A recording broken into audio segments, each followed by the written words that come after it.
In the sweltering summer of 1944, as the sounds of distant artillery echoed through Rome's ancient streets and Allied forces pressed their relentless advance through Italy, deep within the labyrinthine archives of the Vatican,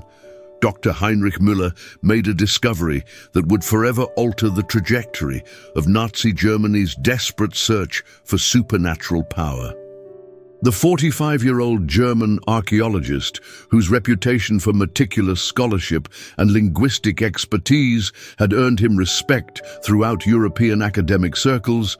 found himself hunched over a manuscript that had remained hidden in the papal archives for nearly 4 centuries, its existence known only to a select few within the Church's highest echelons.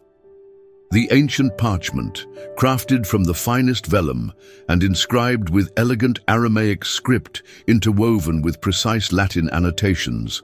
contained detailed architectural descriptions and location information about the legendary Ark of the Covenant's final documented resting place. As Müller's trained eyes deciphered the ancient text with growing excitement and mounting dread, he realized he was looking at more than just another historical curiosity.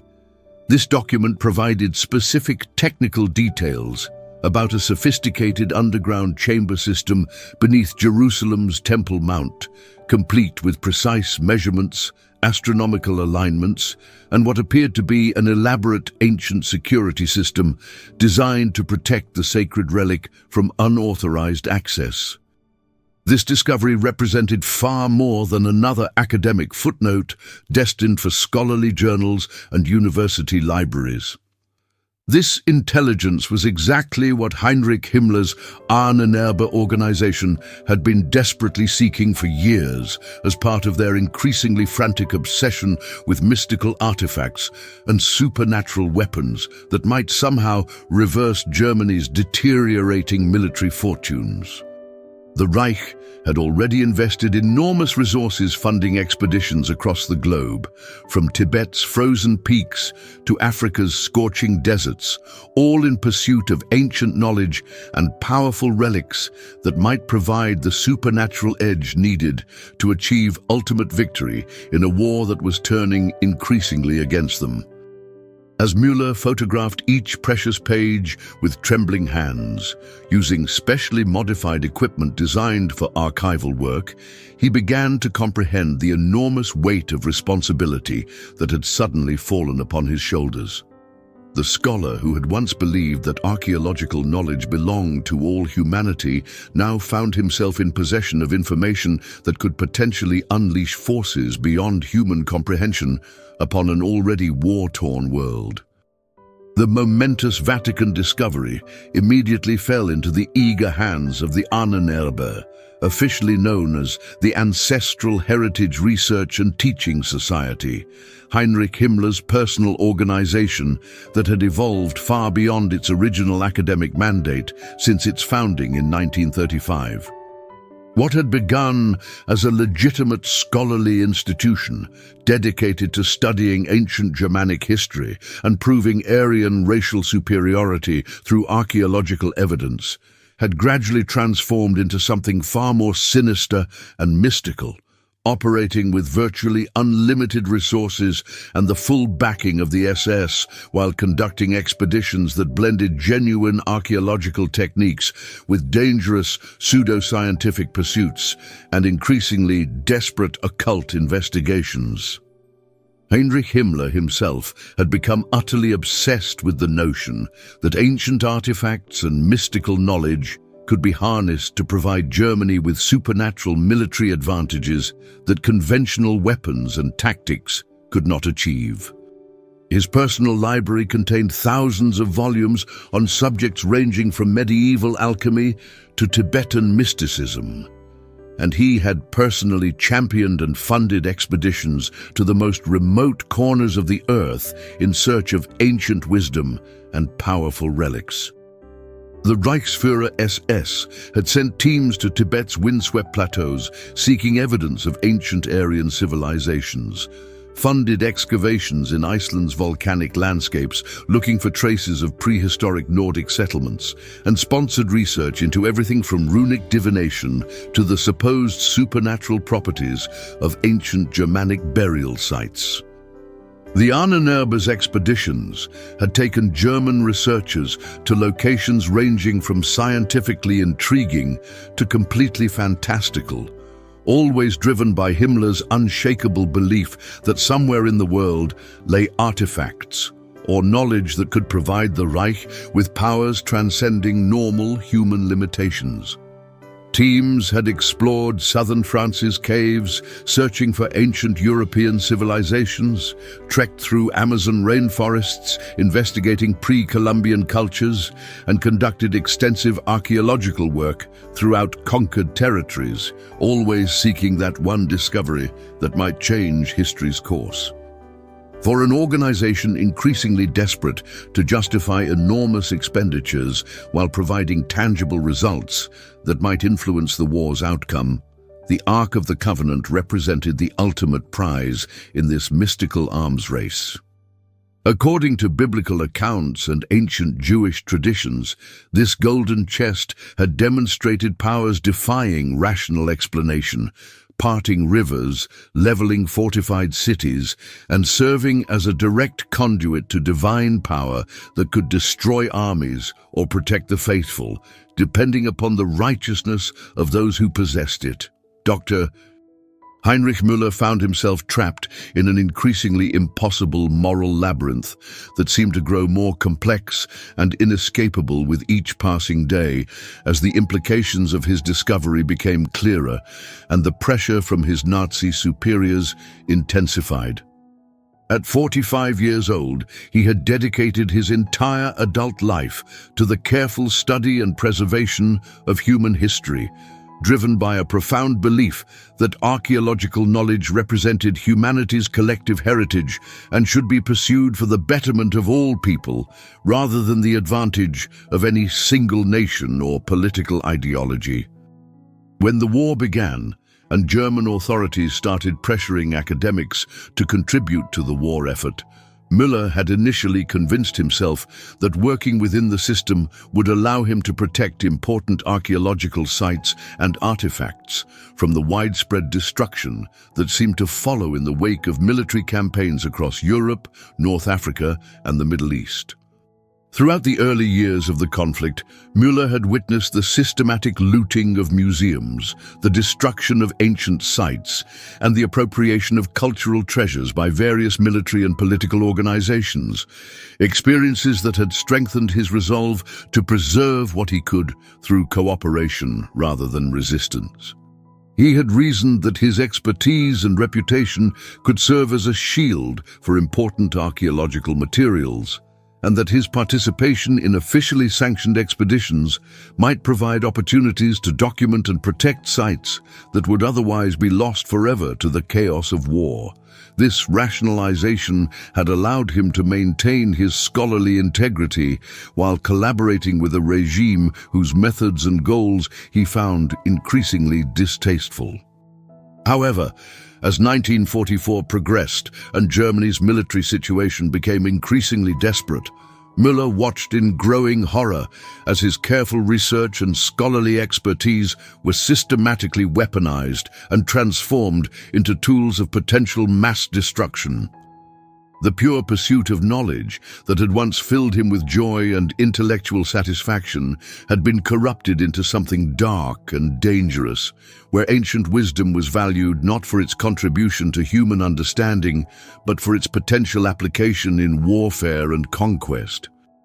Each sleepless night, as he lay in his Spartan quarters within the Vatican archives, he wrestled with the terrible knowledge that his expertise was being used to locate artifacts that could potentially cause catastrophic destruction if they fell into the wrong hands.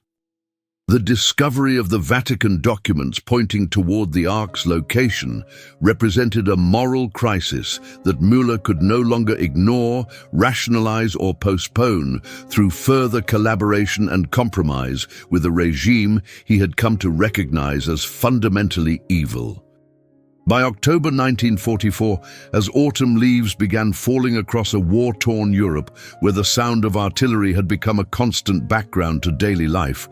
plans were already set in motion for what would become one of the most ambitious, secretive, and potentially world-changing archaeological expeditions ever conceived.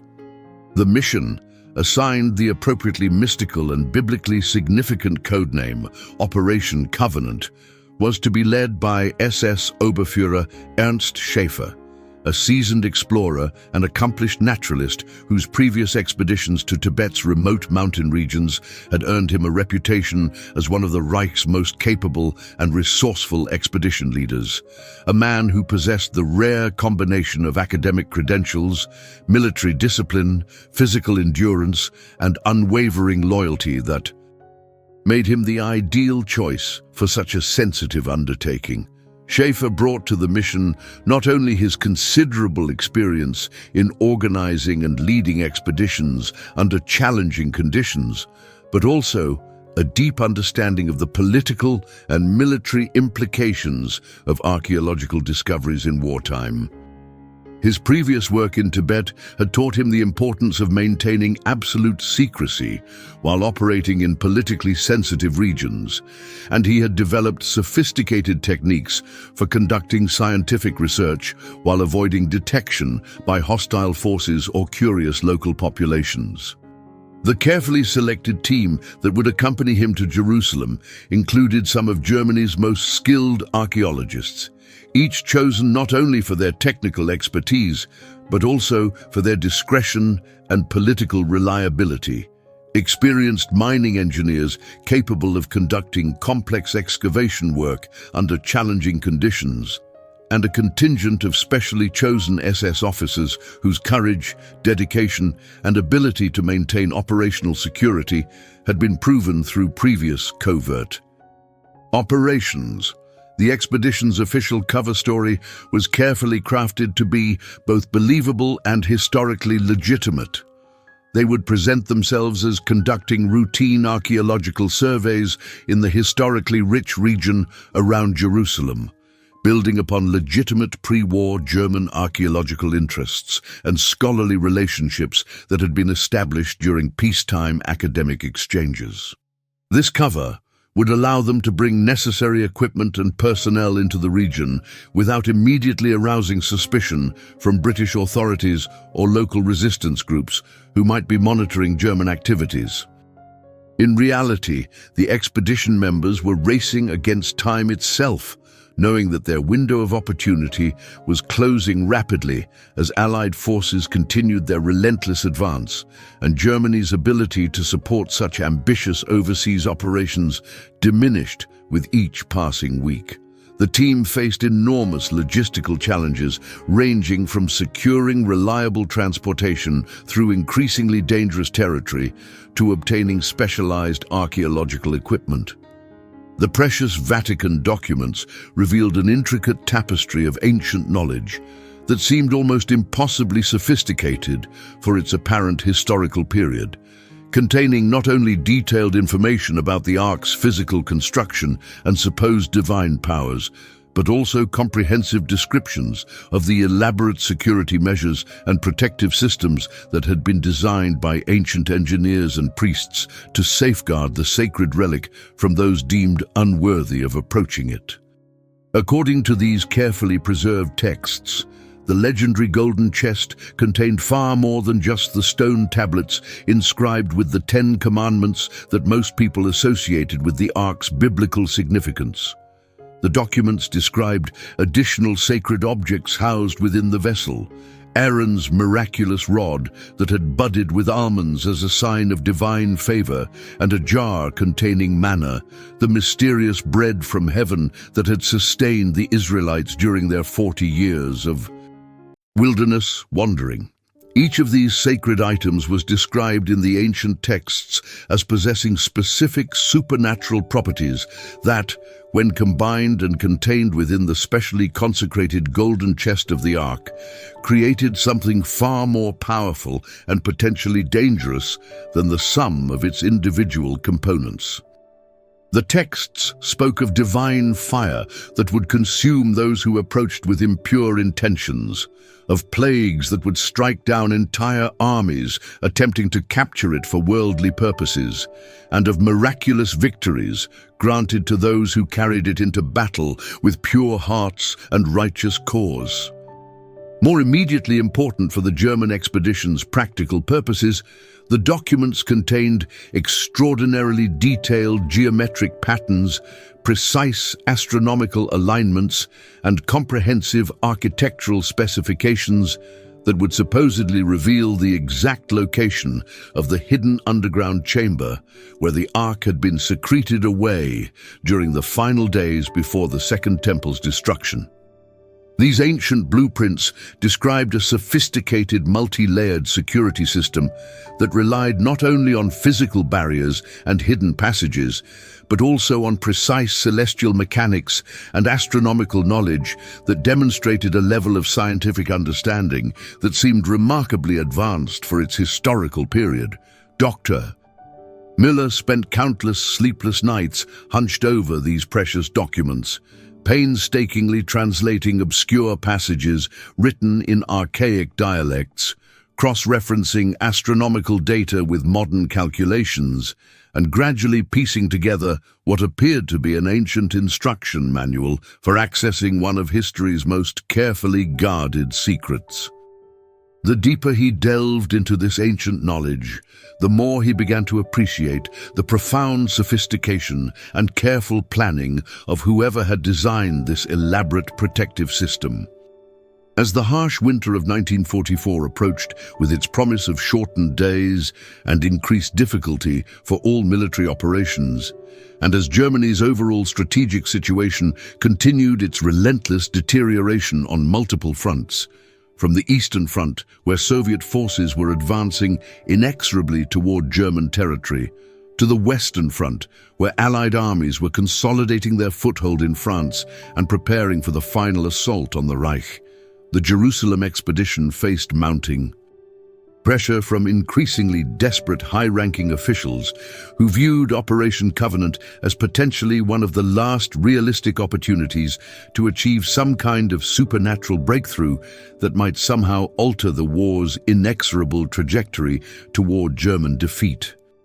The systematic bombing campaigns that had been devastating German industrial capacity and transportation networks were making it increasingly difficult to move personnel and equipment over long distances,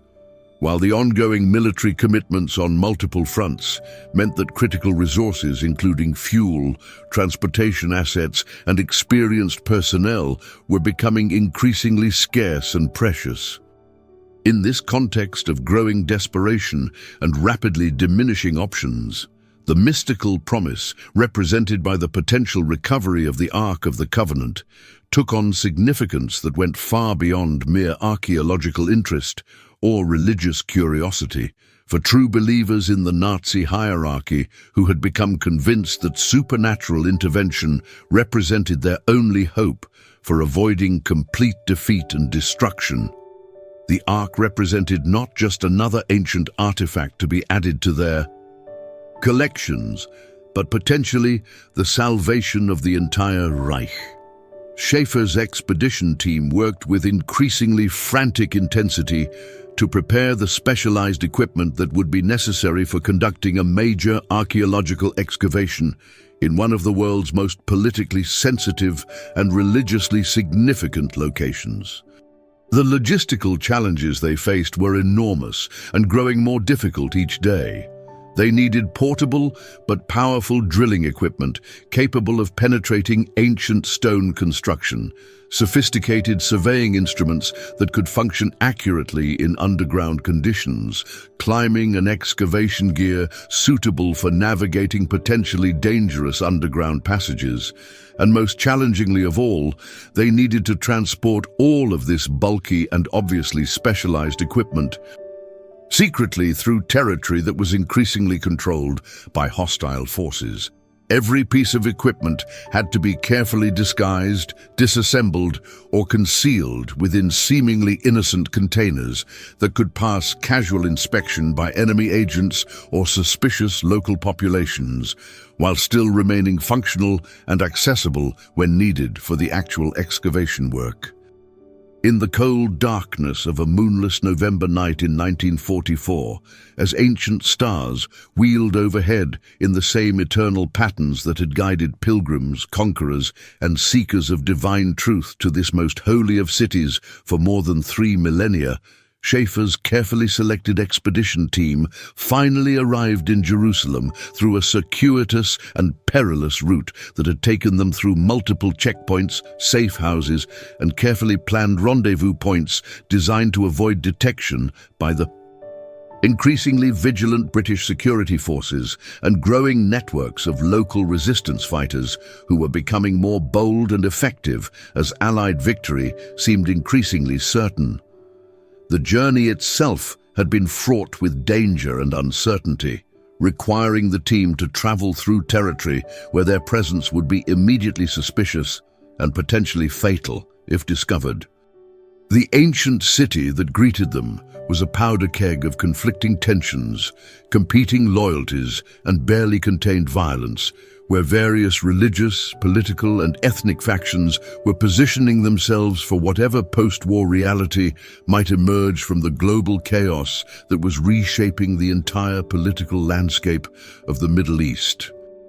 British forces maintained nominal control over the region as part of their League of Nations mandate, but their authority was increasingly challenged by growing resistance movements, competing nationalist claims, and the simple practical reality that their attention and resources were necessarily focused on more pressing military priorities in other theaters where the immediate outcome of the conflict would be determined. The expedition established their base of operations in a partially ruined Crusader-era monastery located on the outskirts of the old city, a site that Dr. Müller had identified through his extensive historical research as offering both strategic advantages for their mission and plausible cover for their presence in the region. The ancient stone building, damaged by centuries of conflict but still structurally sound, provided excellent concealment for their specialized equipment, while offering multiple escape routes and defensive positions should their presence be discovered by hostile forces. The monastery's location also provided clear sightlines to the Temple Mount and the surrounding area, allowing the team to conduct careful surveillance and plan their approach using the network of underground tunnels and forgotten passageways that Müller had painstakingly identified through his study of historical maps and architectural documents. From this carefully chosen vantage point, the expedition members could observe the daily patterns of activity around their target area, noting the movement of security patrols, the schedules of religious observances that might provide cover for their activities, and the general level of local awareness that might affect their ability to operate undetected. After weeks of careful preparation, detailed reconnaissance, and growing tension among team members who were acutely aware that every day of delay increased their risk of discovery, the expedition finally began their systematic excavation work beneath the Temple Mount, immediately discovering an extensive and remarkably sophisticated network of tunnels, chambers, and interconnected passageways that far exceeded anything that previous archaeological surveys had documented or even suggested might exist beneath this ancient and sacred site. Using Dr. Müller's meticulous translations of the Vatican texts as their primary guide, combined with modern surveying techniques and careful analysis of soil conditions and structural indicators, they began the dangerous process of navigating through underground passages that appear to have remained completely untouched and undisturbed for centuries. The precision and sophistication of the ancient construction work they encountered was nothing short of remarkable, featuring perfectly fitted stone blocks that showed no evidence of mortar or binding agents, yet remained so tightly joined that not even the thinnest knife blade could be inserted between them. Sophisticated drainage and ventilation systems that had kept the passages dry and relatively well preserved despite centuries of seasonal rainfall, and complex architectural features that demonstrated a level of engineering knowledge and mathematical precision that would be impressive even by modern standards. The underground complex revealed evidence of careful planning and construction that had clearly been intended to last for millennia, suggesting that the builders had anticipated the eventual destruction of the temple above and had designed these hidden spaces to preserve and protect whatever sacred objects they contained. Throughout their careful exploration of this underground labyrinth, strange symbols and inscriptions carved deep into the stone walls matched descriptions found in the Vatican documents with an accuracy that was both encouraging and deeply unsettling to the expedition members. These ancient markings appeared to serve multiple functions simultaneously. Some clearly functioned as directional markers that corresponded to the navigation instructions contained in Müller's translated texts. Others appeared to be religious inscriptions or protective formulas designed to warn away those who approached without proper authority. And still others seemed to be integral components of the astronomical alignment system that the ancient documents described as the key to accessing the most sacred areas of the complex. As the team progressed deeper into the underground maze, they began to experience a series of unexplained and deeply disturbing phenomena that tested their resolve and challenged their rational understanding of the natural world. After 3 weeks of methodical and increasingly tense excavation work, careful navigation through the treacherous underground maze, and mounting psychological pressure from the strange phenomena that continued to plague their efforts, the expedition finally achieved the breakthrough that validated months of preparation and justified all of Dr. Müller's painstaking research and translation work. Breaking through what appeared to be a deliberately concealed wall that had been constructed with the same sophisticated techniques they had observed throughout the underground complex, the team suddenly found themselves standing at the threshold of a massive underground chamber that perfectly matched the detailed descriptions found in the Vatican documents. A space so precisely constructed and magnificently preserved that it seemed to exist outside the normal passage of time and the chaotic history of the city above. The chamber itself was an architectural masterpiece that demonstrated a level of precision, sophistication, and artistic achievement that seemed almost impossible for its apparent historical period. Featuring walls constructed from perfectly fitted blocks of specially selected stone that had been cut and shaped with mathematical precision, rivaling anything achievable with modern technology. The construction showed no signs of natural settling, earthquake damage, or general deterioration that would normally be expected in such an ancient underground structure, suggesting either remarkably advanced original construction techniques or some form of ongoing preservation that defied normal understanding of how stone buildings age over centuries. The chamber's domed ceiling soared overhead in a perfect architectural curve, decorated with intricate astronomical symbols, detailed celestial maps, and complex geometric patterns that corresponded exactly with the charts and diagrams that Dr. Müller had studied so intensively in the Vatican archives. These decorative elements were not merely artistic flourishes, but appeared to be functional components of an elaborate astronomical calculation system that would have required extraordinary mathematical and scientific knowledge to design and implement. The precision of these celestial charts was so accurate that modern astronomical calculations confirmed their validity for the historical period when they were supposedly created. At the center of this magnificent chamber stood an ornate stone pedestal that had clearly been designed and positioned with meticulous care to hold an object of tremendous importance and sacred significance. The pedestal itself was carved from what appeared to be a single massive block of black granite, decorated with intricate gold inlays that formed complex geometric patterns remarkably similar to those described in biblical accounts of the ark's construction. However, to the crushing disappointment of every expedition member, the magnificent pedestal stood completely empty. Faced with the devastating disappointment of discovering an empty chamber after months of dangerous preparation and weeks of perilous excavation work, Dr. Müller refused to accept defeat and instead threw himself into an even more intensive and systematic study of the ancient inscriptions, symbolic markings, and architectural details that filled the chamber with renewed determination and scholarly rigor. Rather than viewing the empty pedestal as the end of their quest, he began to see it as simply another clue in a much larger and more complex puzzle that had been deliberately designed by ancient minds to protect their most sacred treasures from those who would seek to possess them for worldly rather than spiritual purposes. The stone carvings around the base of the empty pedestal, when subjected to Müller's careful translation and cross-referenced with similar inscriptions found throughout the chamber complex, revealed cryptic but potentially crucial references to the final resting place beyond the reach of earthly powers and a journey to the ends of the earth, where the faithful would guard the sacred trust until the time of restoration.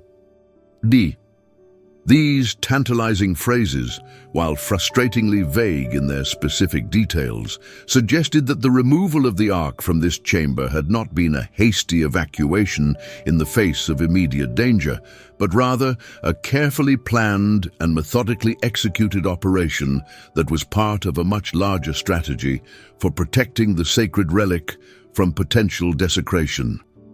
Cross-referencing these mysterious clues with his extensive knowledge of historical records documenting the Roman conquest of Jerusalem, detailed accounts of siege tactics employed by the legions during their systematic destruction of Jewish resistance, and the carefully documented timeline of the Second Temple's destruction and the subsequent diaspora of the Jewish population, Müller began to develop an increasingly sophisticated theory about the ark's evacuation route and potential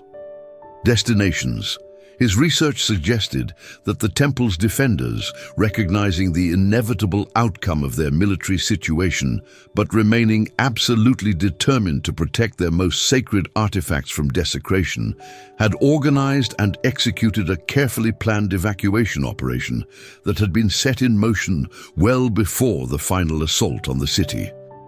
This theory was supported by historical precedents from other periods of crisis and conquest throughout the ancient world, when religious leaders and temple guardians had chosen to risk dangerous and uncertain journeys rather than allow sacred objects to fall into the hands of conquering armies who would view them as mere spoils of war rather than objects deserving of reverence and protection. Among the various theories, potential destinations, and possible evacuation routes that Dr.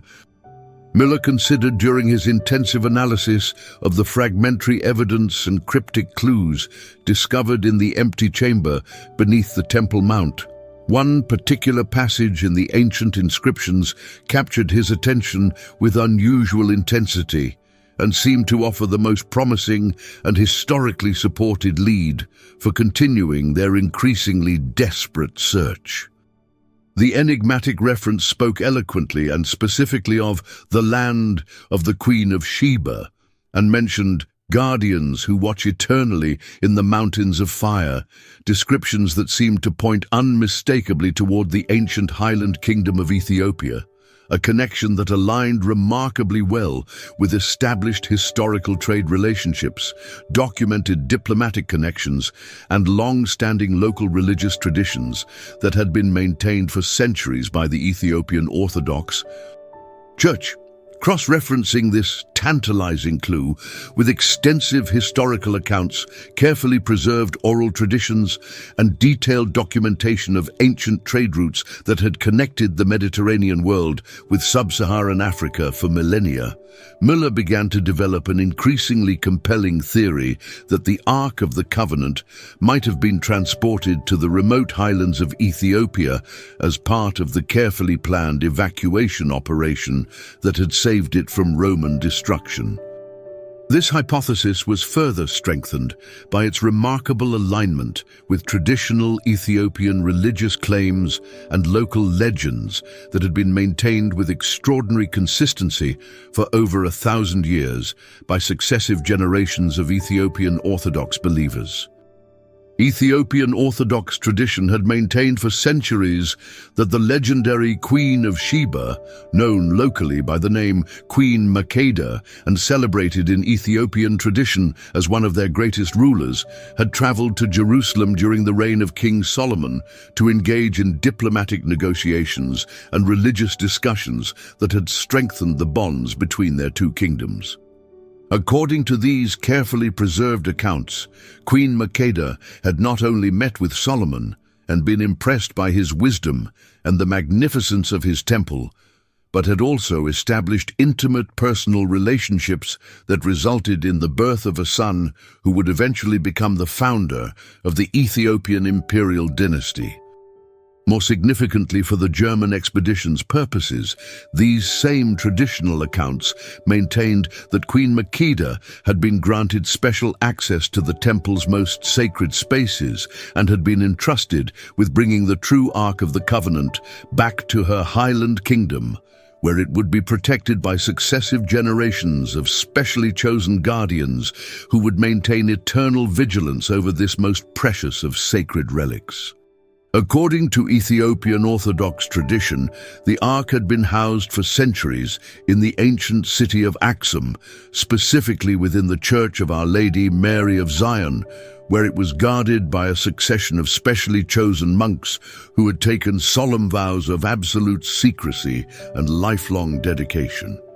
By January 1945, as the Third Reich's military situation had deteriorated to the point where even the most optimistic German commanders privately acknowledged that defeat was not merely possible, but virtually inevitable, barring some form of miraculous intervention, a desperate and hastily organized secondary mission was conceived and implemented by the few remaining high-ranking officials who still maintained their faith in the possibility that supernatural forces might somehow reverse Germany's catastrophic military fortunes. This new and even more dangerous expedition would necessarily be significantly smaller and more covert than the Jerusalem operation had been,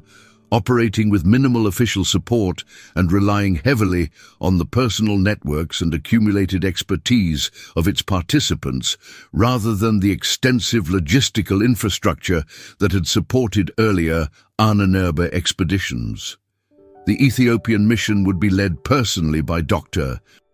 Heinrich Müller himself, who had become the undisputed expert on the Ark's historical movements and potential current location through his months of intensive research, field experience, and scholarly analysis of the ancient texts and archaeological evidence that had been uncovered during the Jerusalem excavation. Müller's decision to personally lead this expedition represented both a logical extension of his scholarly expertise and a deeply personal commitment to seeing his research through to its ultimate conclusion, regardless of the personal risks involved or the increasingly uncertain political and military situation. The logistical challenges facing this Ethiopian expedition were even more daunting than those that had confronted the Jerusalem team during the previous year, when German military capabilities and international reach had been significantly greater. Allied control of North Africa was now virtually complete, making conventional travel routes through the Mediterranean and along the African coast extremely dangerous or completely impossible for German operatives who would be immediately captured or killed if discovered by Allied naval patrols, air reconnaissance flights, or the extensive intelligence networks that had been established throughout the region.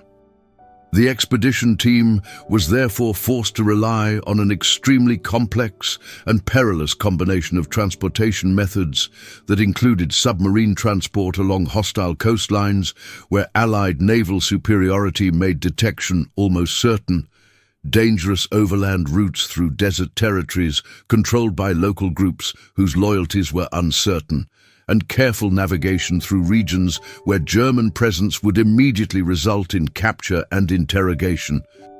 The submarine journey along the treacherous African coastline was fraught with constant danger from Allied naval forces, aerial reconnaissance missions, and the simple mechanical challenges of maintaining aging equipment under wartime conditions where spare parts and qualified technicians were increasingly scarce. Upon arriving in the ancient city of Aksum, nestled high in the Ethiopian highlands, where massive stone obelisks stood as silent sentinels over more than a millennium of carefully guarded secrets and hidden history, Dr. Müller and his exhausted expedition team encountered something entirely unexpected and profoundly transformative that would fundamentally alter their understanding of their mission, its implications, and the true nature of the knowledge they had been seeking throughout their dangerous journey across war-torn continents. Rather than finding the simple religious communities focused primarily on worship, prayer, and basic survival that they had anticipated based on their limited knowledge of Ethiopian Orthodox Christianity, the German researchers discovered a remarkably sophisticated and highly organized network of guardians who had been protecting ancient secrets, preserving historical knowledge, and maintaining sacred traditions for countless generations through periods of political upheaval, foreign invasion, religious persecution, and social transformation. These were not merely pious monks living in isolated contemplation and removed from the complexities of the modern world, but rather highly educated keepers of historical knowledge who possessed extensive libraries containing thousands of ancient manuscripts, sophisticated understanding of archaeological techniques and historical preservation methods, and oral traditions that had been maintained with extraordinary accuracy and consistency through centuries of careful transmission from master to student, elder to younger, guardian to successor. The depth and breadth of their knowledge became apparent during the first formal meetings between the German expedition members and the senior religious authorities who controlled access to the most sacred sites and closely guarded traditions of the ancient city. The monks and religious scholars of the Ethiopian Orthodox churches revealed themselves to be far more knowledgeable about archaeology, ancient history, biblical scholarship, and the historical movements of sacred artifacts throughout the ancient world than anyone in the German expedition had anticipated or prepared for during their planning phases. They possessed meticulously maintained records dating back centuries that chronicled not only the specific movements and documented locations of various sacred artifacts and religious relics, but also detailed and surprisingly accurate accounts of the numerous groups, expeditions, treasure hunters, academic researchers, and military forces throughout history that had sought these objects for purposes ranging from legitimate religious devotion and scholarly research to more questionable, worldly ambitions involving political power, military advantage, and personal enrichment.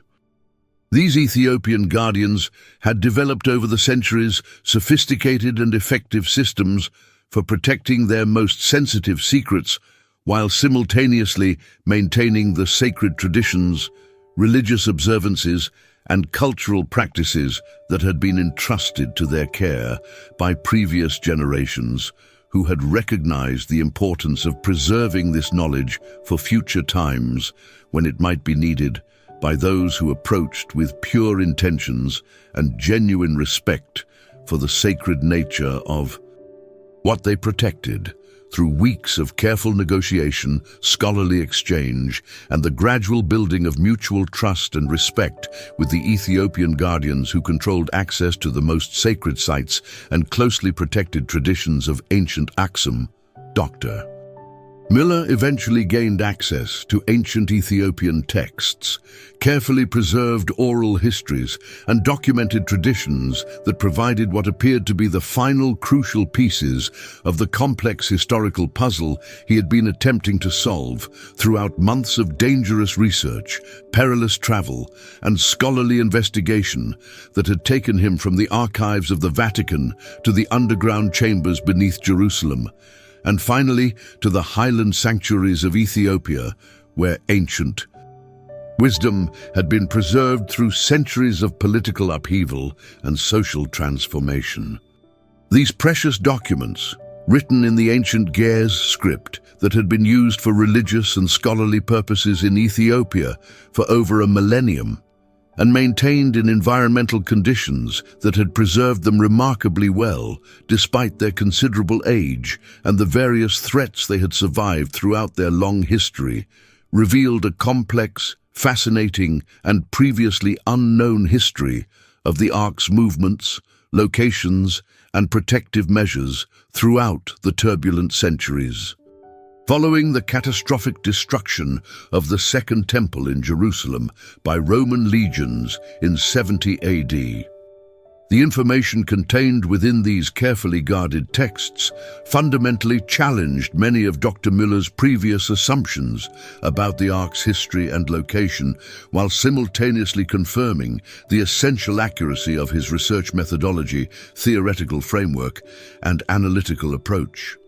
The Ethiopian documents revealed with startling clarity and remarkable detail that the Ark of the Covenant had indeed been moved multiple times throughout its long and secretive history, always managing to stay one crucial step ahead of those who would seek to possess it for reasons of political conquest, military advantage, personal gain, or worldly power, rather than genuine spiritual devotion, religious reverence, and sacred purpose.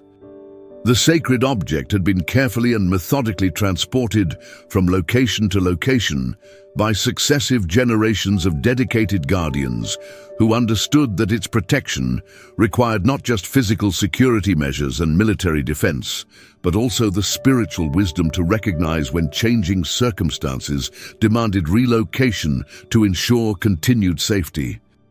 Each documented movement had been planned and executed with meticulous care and extraordinary attention to detail, involving elaborate preparations, careful route planning, and sophisticated security measures designed to leave minimal traces that could be followed by those with hostile intentions or inappropriate motivations. The Guardians had deliberately created false trails, planted misleading information, and established decoy locations to confuse potential pursuers, while ensuring that the true path remained known only to those who had proven their worthiness through years of dedication, spiritual preparation, and demonstrated commitment to the sacred principles that governed the protection of such holy relics.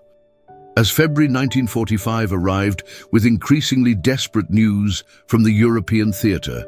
where Germany's military situation had deteriorated beyond any realistic hope of recovery, and with reports of Soviet forces advancing inexorably toward Berlin, while Allied armies prepared for the final assault that would bring the Third Reich to its inevitable and catastrophic end, Dr. Heinrich Müller found himself standing at the most crucial moral crossroads of his entire career and perhaps his life. Surrounded by the ancient libraries and sacred spaces of Aksum, with access to centuries of accumulated wisdom, and faced with the final pieces of knowledge that could potentially lead to the recovery of one of history's most powerful and dangerous artifacts, he experienced a moment of profound moral clarity about the true implications of his research and the potentially catastrophic consequences that might result from its successful completion. The weight of responsibility that had been building throughout the entire expedition, growing heavier with each new discovery and each step closer to their ultimate goal, finally crystallized into a stark and unavoidable understanding of what his success might unleash upon an already war-torn world that had witnessed unprecedented destruction, suffering, and moral degradation. Müller realized with growing certainty and mounting horror that the Ark's power, whether genuinely supernatural in nature or simply perceived as such by those who possessed it and those who feared its potential, could never be safely wielded by any government, military force, political organization, or individual leader, regardless of their stated intentions, apparent legitimacy, or claims of moral authority.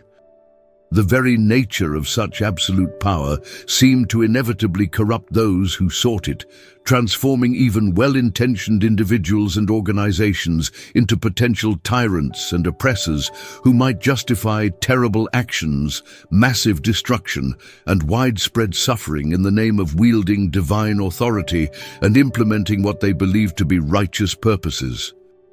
The catastrophic destruction already engulfing the world, with its systematic extermination of entire populations, deliberate targeting of civilians, and complete abandonment of traditional moral constraints on warfare and governance, had demonstrated repeatedly and conclusively that human beings were not ready for the moral responsibility that would come with possessing such an artifact and the power it represented.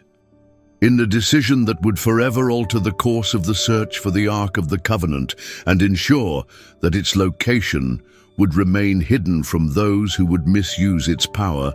Dr. Heinrich Müller chose to bury his research rather than complete his mission and deliver the information to his superiors in Germany, who would undoubtedly use it for purposes that violated everything he believed about the proper relationship between knowledge and power, science and morality, discovery and responsibility. Working in absolute secrecy during his final days in Aksum, while maintaining the pretense of continued research and preparation for his return journey to Germany, he carefully and methodically compiled his most sensitive discoveries into a series of coded documents and encrypted letters. Meanwhile, thousands of miles away in war-torn Europe, the once mighty Third Reich was experiencing its final and most catastrophic death throes as Allied forces advanced relentlessly from multiple directions, systematically destroying the elaborate military and political structure that had once seemed capable of conquering the entire world and establishing a 1,000-year empire based on racial supremacy and mystical destiny. The Ahnenerbe's headquarters in Berlin, once bustling centers of pseudo-scientific research and occult investigation that had commanded enormous resources and attracted some of Germany's most brilliant minds to their bizarre projects, were now being hastily evacuated as Soviet artillery could be heard thundering in the distance, and the sound of approaching tank columns grew louder with each passing hour. In scenes of desperate panic and organizational chaos that reflected the complete breakdown of the Nazi state's once efficient bureaucratic machinery, many of the Ahnenerbe's most sensitive and potentially incriminating documents were being systematically destroyed to prevent them from falling into Allied hands, where they might be used as evidence in future war crimes trials or intelligence operations designed to understand the full scope of the regime's activities. The carefully maintained records of mystical expeditions, occult research projects, archaeological investigations, and pseudo-scientific studies that had consumed millions of Reichsmarks and countless hours of scholarly effort were fed into furnaces along with thousands of other documents that chronicled the regime's darkest secrets, most embarrassing failures, and most morally compromising activities. Heinrich Himmler himself, the primary patron and driving force behind the Ahnenerbe's mystical expeditions and archaeological programs, found himself increasingly focused on more immediate and pressing concerns of personal survival, as the reality of Germany's total and irreversible defeat became undeniable even to the most fanatical true believers in the Nazi ideology. The grand visions of supernatural weapons, mystical artifacts and divine intervention that had once seemed so promising and had justified enormous expenditures of resources and manpower now appeared to be nothing more than expensive and ultimately counterproductive distractions from the practical military and industrial concerns that might have made a genuine difference in the war's outcome if they had received proper attention and adequate resources. The carefully planned Operation Covenant, which had once represented such hope and promise for supernatural intervention that might reverse Germany's military fortunes and transform inevitable defeat into ultimate victory through divine favor and mystical power, crumbled along with the regime that had conceived, funded, and implemented it with such high expectations and desperate faith. The Jerusalem excavation site was hastily abandoned as team members scattered like leaves before a hurricane to avoid capture by rapidly advancing Allied forces, leaving behind only fragmentary evidence of their activities, partially completed excavations, and scattered equipment that provided tantalizing but incomplete clues about what they had actually discovered in the underground chambers beneath the Temple Mount. In the chaotic months and years following Germany's unconditional surrender in May 1945, when the full extent of the Nazi regime's crimes against humanity began to emerge through systematic investigation and documentation by Allied forces, intelligence services from multiple nations began the massive and complex undertaking of piecing together the full scope and nature of the Reich's various programs, including the often bizarre, expensive, and scientifically questionable expeditions that had been sponsored by Heinrich Himmler's Ahnenerbe organization throughout the war years. Allied investigators, working with captured documents, interrogated personnel, and physical evidence discovered at abandoned facilities, gradually uncovered extensive records of expeditions that had reached virtually every corner of the globe in search of mystical knowledge and supernatural artifacts that might provide military advantages or ideological validation for Nazi racial theories and political ambitions. The documented expeditions revealed a pattern of activities that ranged from legitimate archaeological research conducted by qualified scholars to completely fantastical quests based on occult theories and pseudo-scientific speculation that had consumed enormous resources while producing no measurable military or scientific benefits. Investigators found evidence of teams that had been sent to the frozen peaks of Tibet, where they claimed to be searching for evidence of ancient Aryan civilizations and mystical knowledge preserved in remote monasteries, to the dense jungles of South America, where archaeologists had pursued pre-Columbian artifacts that might support Nazi racial theories about the global reach of ancient European civilizations, to the harsh deserts of North Africa and the politically sensitive regions of the Middle East, where researchers had pursued various mystical and religious artifacts that were believed to possess supernatural powers capable of influencing the outcome of military conflicts.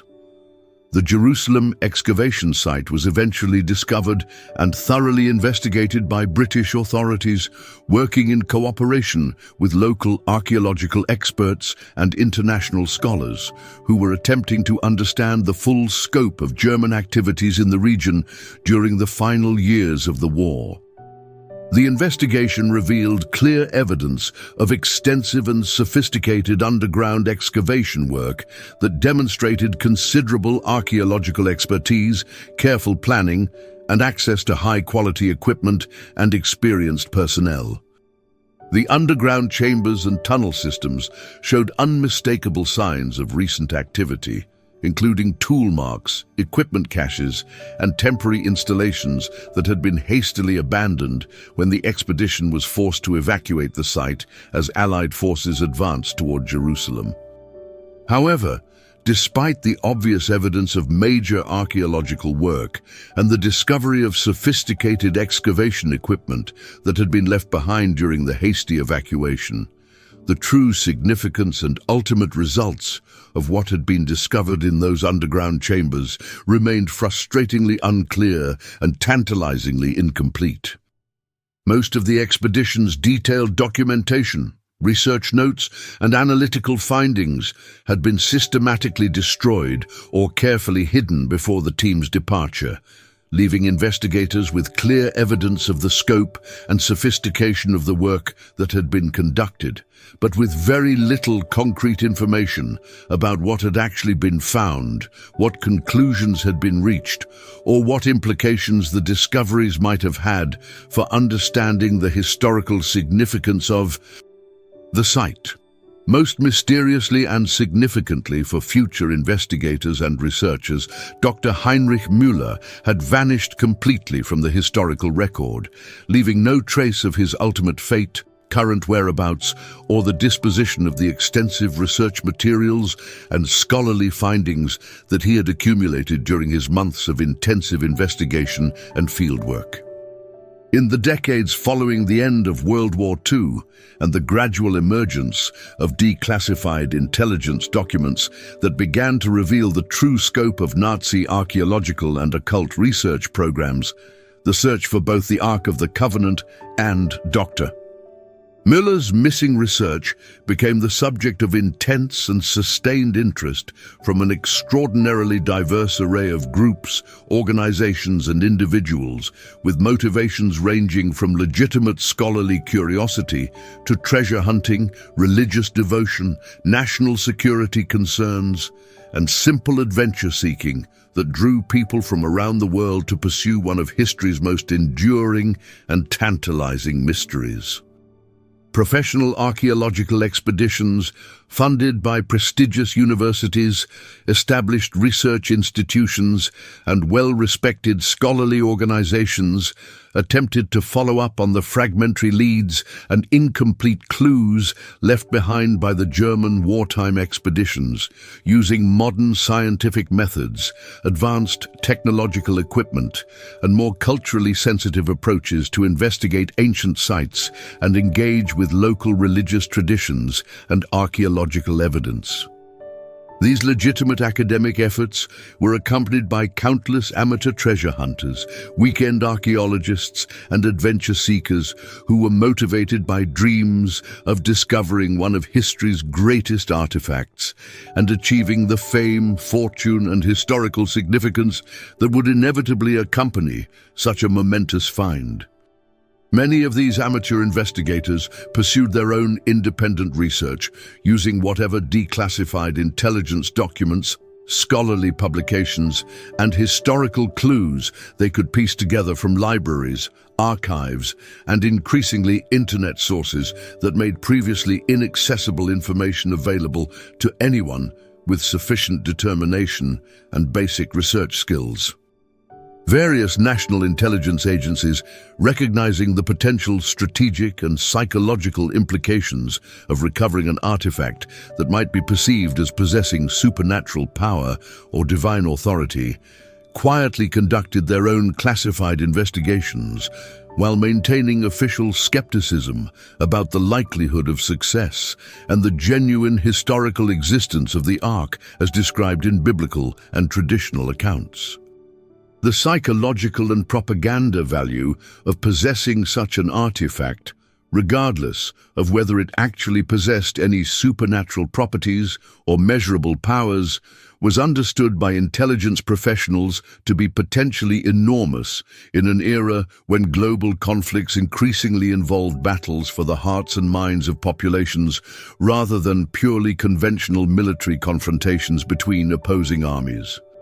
The mere credible claim of possessing the Ark of the Covenant could potentially influence religious movements, political organizations, and popular opinion in regions where biblical traditions and religious beliefs played significant roles in social and political dynamics, making such an artifact valuable as a tool of soft power and cultural influence, even if it possessed no measurable supernatural capabilities. This recognition led several major powers to quietly fund archaeological expeditions, historical research projects, and intelligence operations designed to either locate the Ark or definitively disprove its existence and eliminate it as a potential factor in international relations and regional conflicts.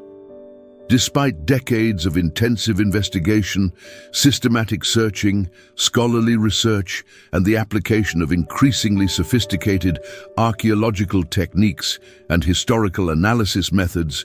none of these various groups, organizations, or government agencies managed to piece together the complete picture of what Dr. Müller had actually discovered during his wartime research, or where his final and most sensitive findings might have been hidden when he made his fateful decision to bury his research rather than deliver it to his Nazi superiors. Today, in our current era of advanced technological capabilities, sophisticated archaeological techniques, and unprecedented access to historical information through digital archives and international scholarly collaboration, historians, archaeologists, and researchers from around the world continue to study the fragmentary records, scattered evidence, and tantalizing clues left behind by the Nazi archaeological programs, hoping that modern analytical methods, advanced scientific equipment, and fresh perspectives might finally reveal information that was missed by earlier investigators who lacked access to current technologies and methodological approaches. Ground-penetrating radar systems capable of detecting underground structures and hidden chambers, high-resolution satellite imagery that can reveal archaeological features invisible to ground-based observation, sophisticated computer modeling programs that can reconstruct ancient sites and analyze complex historical data, and advanced translation techniques aided by artificial intelligence and digital databases have all been applied to various aspects of the mystery, sometimes revealing new details about the locations and methods used by the wartime expeditions, but never quite providing the decisive breakthrough that would definitively solve the puzzle. The Temple Mount continues to be one of the world's most politically sensitive and religiously significant archaeological sites, where even the most legitimate and carefully planned scientific investigation is often prevented or severely limited by the extraordinarily complex web of competing territorial claims, religious sensitivities, political tensions, and security concerns that surround this ancient location where three major world religions converge and where any archaeological activity immediately becomes entangled with contemporary political conflicts and diplomatic negotiations. Any proposed major excavation work in the area requires navigating between Israeli governmental authorities who control access to the site, Palestinian political organizations who assert their own claims to the location, Islamic religious authorities who control the Al-Aqsa Mosque complex and consider the entire area sacred to their faith, and Jewish religious groups who have their own deeply held concerns about disturbing what they consider to be sacred ground that should not be subjected to secular archaeological investigation. In this incredibly complex and politically charged environment, it becomes virtually impossible to conduct the kind of thorough, systematic, and scientifically rigorous archaeological investigation that might definitively determine what the German expedition actually discovered in their underground chambers, whether their findings had any genuine historical significance, or whether additional artifacts or evidence might still remain hidden in areas that were not fully explored during the wartime excavation. The political and religious sensitivities surrounding the site mean that any archaeological work must be conducted with extraordinary care and extensive consultation with multiple stakeholders, often resulting in limited scope, restricted access, and compromised scientific methodology that reduces the likelihood of making significant discoveries or reaching definitive conclusions about historical questions. In Ethiopia, the traditional claims about the Ark's presence in the ancient city of Aksum continue to be maintained by the Ethiopian Orthodox Church, with the same level of absolute secrecy, religious devotion, and protective vigilance that has characterized their guardianship for many centuries, regardless of changing political circumstances, technological advances, or increasing international interest in their claims. The current guardian of the alleged Ark, following a tradition that stretches back through countless generations of dedicated protectors, continues the ancient practice of absolute secrecy and exclusive access, claiming to be the only person permitted to see the artifact and consistently refusing all requests for independent verification, scientific examination, or external documentation that might either confirm or disprove the Church's historical claims about possessing the genuine biblical relic. The true fate of the Ark of the Covenant remains one of history's most compelling, enduring, and fundamentally unsolvable mysteries, a puzzle that continues to capture the imagination of scholars, treasure hunters, religious believers, conspiracy theorists, and curious individuals around the world. Despite decades of intensive investigation, countless expeditions, sophisticated technological analysis, and the accumulated efforts of some of the world's most brilliant researchers and dedicated seekers who have devoted their careers and sometimes their entire lives to unraveling this ancient enigma. Whether the sacred artifact lies hidden in some remote and carefully protected location, accessible only to those who possess both the necessary knowledge and the pure intentions required by its ancient guardians, was systematically destroyed centuries ago during one of the many devastating conflicts, invasions, and periods of religious persecution that have swept through the Middle East and Africa throughout history, or perhaps never existed in the specific physical form described in ancient biblical texts, and traditional religious accounts may never be definitively determined through conventional archaeological methods, historical research, or scientific investigation. The passage of time itself has become one of the greatest obstacles to solving this mystery, as nearly 2 millennia have elapsed since the Ark's last reliably documented appearance in historical records, providing countless opportunities for the evidence to be lost, destroyed, deliberately concealed, or simply forgotten as civilizations rose and fell, empires conquered and collapsed, and the political and religious landscape of the ancient world was repeatedly transformed by war, migration, cultural change, and the natural processes of historical development. The deliberate efforts of ancient guardians and protectors to hide their most precious secrets from those who would misuse them have proven remarkably effective, creating layers of concealment, misdirection, and protective secrecy that have successfully resisted centuries of investigation by treasure hunters, conquering armies, religious authorities, and scholarly researchers who have sought to locate and possess the Ark for purposes ranging from genuine spiritual devotion to political manipulation and personal gain.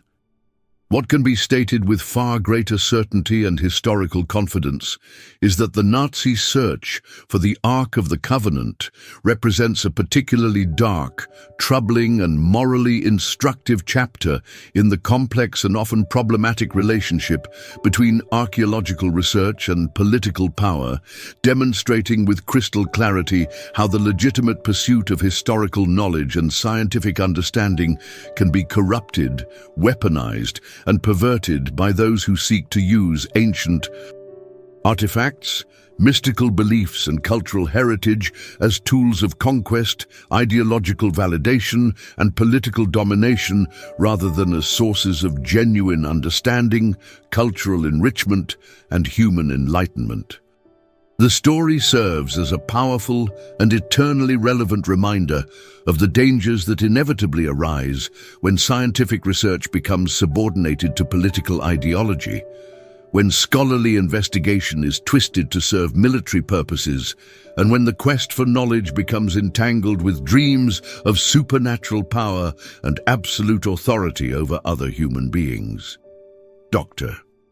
Heinrich Müller's ultimate decision to hide his research rather than complete his mission and deliver potentially catastrophic knowledge to his superiors stands as a remarkable and inspiring example of intellectual courage, moral responsibility, and the triumph of ethical principles over political loyalty, personal advancement, and institutional pressure.